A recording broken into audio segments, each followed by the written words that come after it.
Mr. Carter, I don't take kindly to legal threats, she said, her voice low and venomous. Our counsel will find your claims baseless. This community has standards, and your situation doesn't exempt you. The way she said situation, like Noah's disability, was a personal affront, made my blood boil, but I stayed professional. This isn't a threat, Miss Harris. It's a notice. You're breaking federal law. I'm requesting an accommodation that costs the HOA nothing and hurts no one. If you continue, I'll file with HUD and pursue legal action. Ethan finds himself in a challenging situation as he navigates the complexities of his neighborhood's homeowners association, led by the formidable president, Debbie Harris.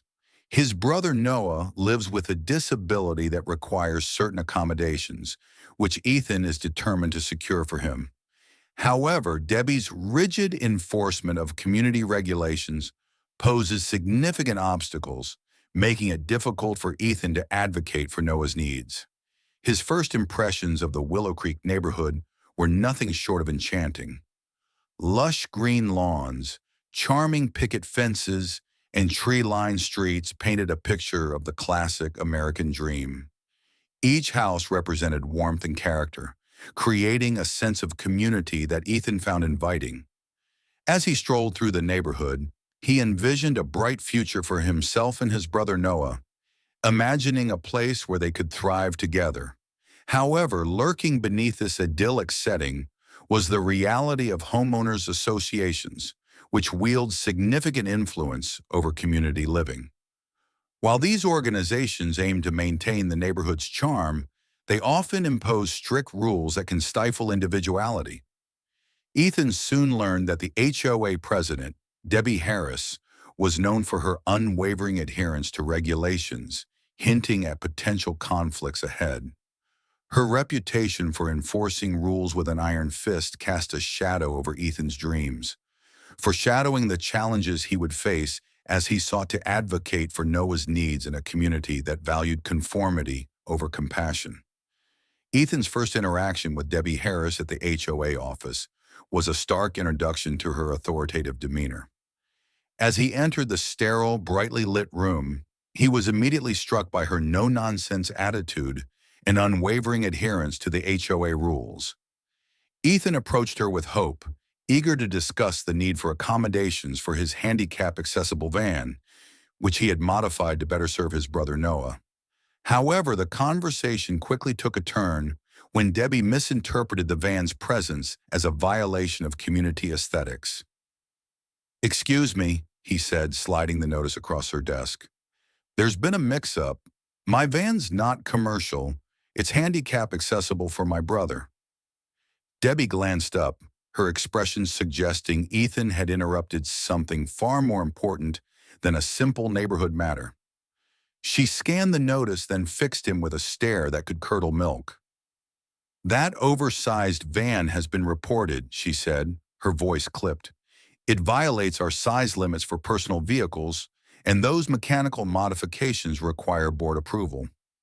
Ethan took a deep breath, keeping his cool. "It's a handicap-accessible van. The modifications are medically necessary for my brother, who uses a wheelchair. The Americans with Disabilities Act protects this." Debbie's lips tightened.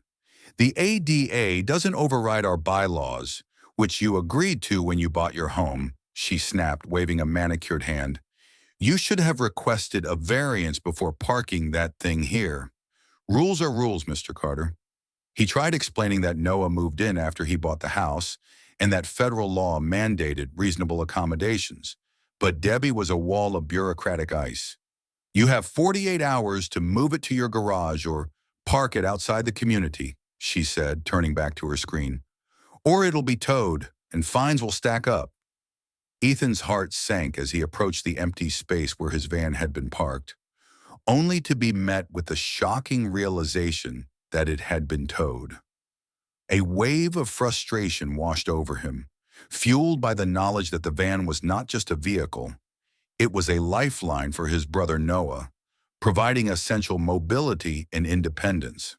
Without it, Noah's ability to navigate the world was severely compromised, leaving Ethan feeling helpless and angry.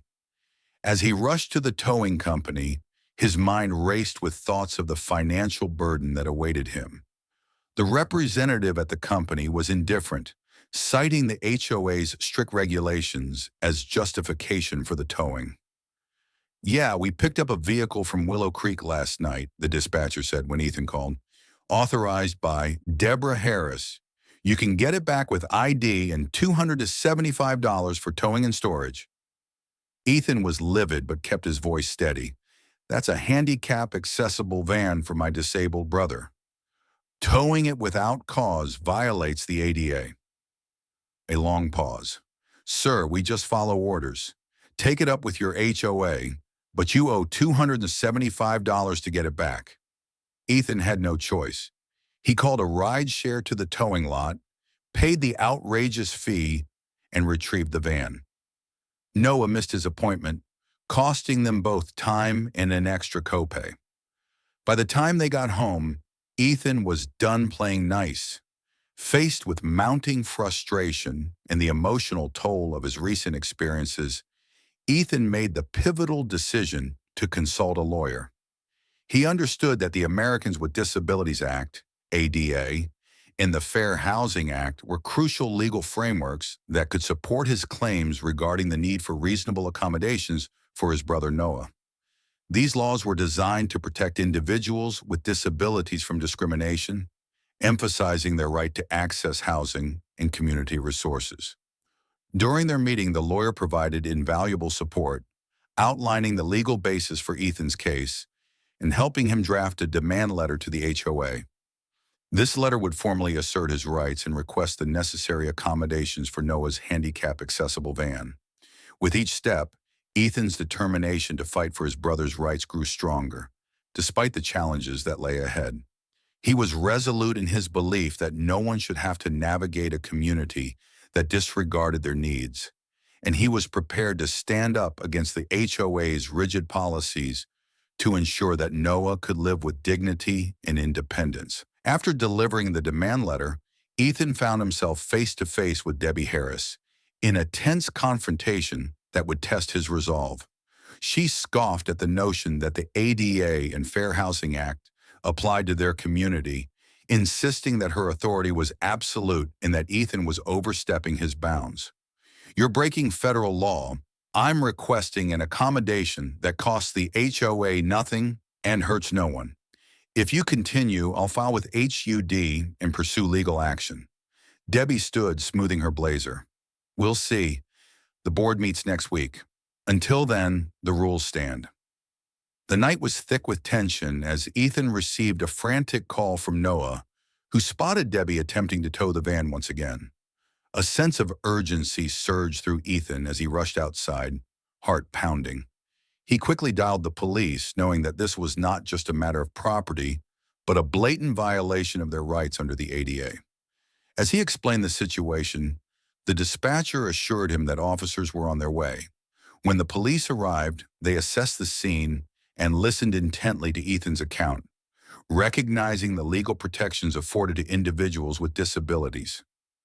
Their support bolstered Ethan's resolve as they reiterated that Debbie's actions were not only reckless, but also potentially unlawful. Meanwhile, Debbie's demeanor shifted from authoritative to frantic as she realized the gravity of her behavior. The officers informed her that towing the van again could lead to serious consequences, including legal repercussions. This dramatic confrontation underscored the lengths to which Ethan would go to protect Noah, as he stood firm against Debbie's relentless intimidation, determined to uphold their rights. In the aftermath of the confrontation, the HOA convened an emergency meeting to address the escalating tensions surrounding Debbie Harris's actions. The atmosphere was charged as residents voiced their concerns about her reckless behavior and the potential legal repercussions for the community. After much deliberation, the board made the decisive choice to remove Debbie from her position as president, recognizing that her disregard for the law had jeopardized the integrity of the HOA.